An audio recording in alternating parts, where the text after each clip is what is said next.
سلام بچه، حالتون چطوره؟ امیرزامو خیلی خوش اومدید به آموزش دیگه. بچه داخل این آموزش قراره بریم با پلاگین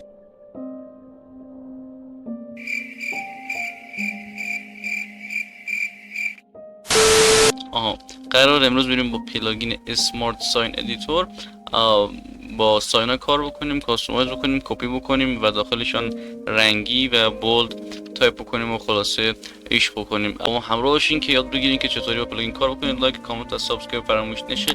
دیسکورد هم حتما جوین بدید. اگرم ایده برای ویدیو بعدی دارید داخل دیسکورد بگید و داخل کامنت هم بنویسید که حتما رکورد بشه. خب بچه‌ها، ولی که خبر داشته باشین پلاگین رو ریختیم یا نه، /pl رو بزنیم که اسینستور اسمارت ساین ادیتور هست تو سرور. و اینکه بگم بچه ها پلاگین از 1.8 تا 1.20 فعلا جوابگوه، لینکش داخل دیسکریپشن هست و عکس هم روی صفحه میبینین. بچه ها پلاگین رو که بریزین، آموزش ساخت سرور ماینکرافت هم دادم بالا روی صفحه لینکش میاد، بریدونم ببینید. اگه بلد سرور بسازید رو اترنوس هم فکر کنم باشه و پلاگین مشابهش هم وجود داره که لینک پلاگین مشابهش هم داخل دیسکریپشن قرار میدم و آره بریم که باش کار بکنیم.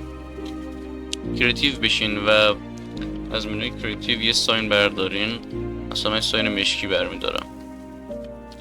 خب ما دیفالت روی ساین نمیتونستیم رنگی و دست تایپ بکنیم، بعد من روش رنگی میزدیم، یا مثلا بولد نمیتونستیم تایپ بکنیم. در ورژن پایین بهتون بگم ورژن بالاتر آره میشه با آیتم مختلف، ولی خب در ورژن 1.8 1.12 و 1.16.5 اینا نمیشه کار انجام داد. ولی خب پلاگین بریزید میتونیم ساین بذاریم، روی دان بزنیم. خب حالا روش چیزی ننوشتیم درسته، ولی خب یه ابزار هست. اگه بزنیم /SmartSignEditor به ما یه دونه پر میده، یه پره. اگه راست کلیک بکنید میبینید که مثلا نوشته ریس تول، ادیت تول، راست کلیک، کپی تول، پیست تول. هر بار که کلیک بکنید ابزارش تغییر میکنه. مثلا ما الان رو ادیت تولیم، رو ادیت تول قرار گرفته. اگه دقت کرده باشید آخر میام ادیت توله. روی راست با پر روش راست کلیک بکنیم باز میشه. اینا ادیتش بدیم. چطوری؟ مثلا می‌نویسیم اند متی که دارم می‌نویسم جلوی صفحه میاد ببینید که دارم چه می‌نویسم.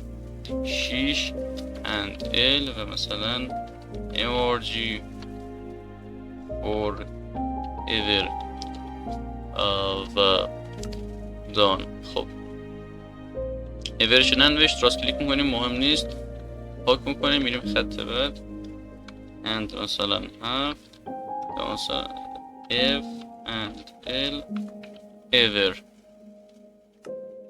MRG for ever. بچه این که ما ساین ادیت دادیم. حالا بچه آپشن های دیگه هم وجود داره با پلاگین میتونیم مثلا استفاده بکنیم. مثلا ما یه ساین اینجا گذاشتیم ولی خب مثلا میخوایم متنی که روی هست اونجا بنویسیم. خب ما یه بار دیگه راست کلیک میکنیم، یه رالت کپی تول. من چند بار کلیک کردم کپی تول رفت، رالت کپی تول راست کلیک بکنم کپی میشه. بعد یه بار دیگه کلیک بکنم میره رالت پیست، یه کلیک بکنم اینجا پیست میشه بچه‌ها. یا مثلا حالا جالبی که میشه بیناش درست بکنید، مثلا اینه مثلا بذارم and مثلا and کا دو نقطه مثلا and سی ال مثلا امیررضا که نه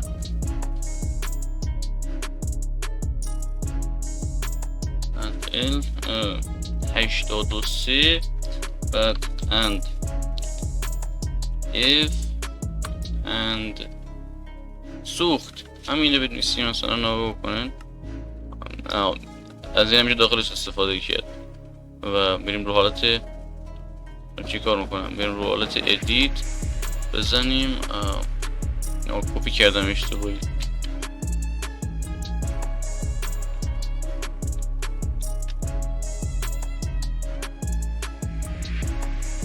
and if and کا بعد and 6 and ال امیر مثلا امیر انقدر بیشتر جا نمیگیره. و حتی میتونین کپیش هم بکنین یا مثلا رو ساین رنگ دیگه، مثلا رو ساین مثلا رنگی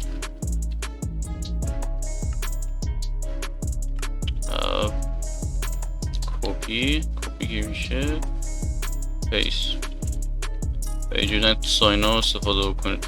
اما بچه ها حتی ادیت هم نزنید، وقتی دارن ساینه بذارین میتونین از کامنت استفاده بکنید and C and M، بعد همینجوری خط بعدش مثلا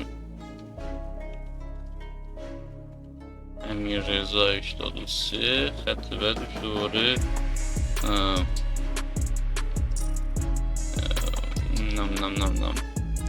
خب این که خیلی خوشگل. الان میگه که تو پره خاطر ریسورس پکی میگه بگین نه ریسورس پکی شما هم چی زاری نداره فونتش.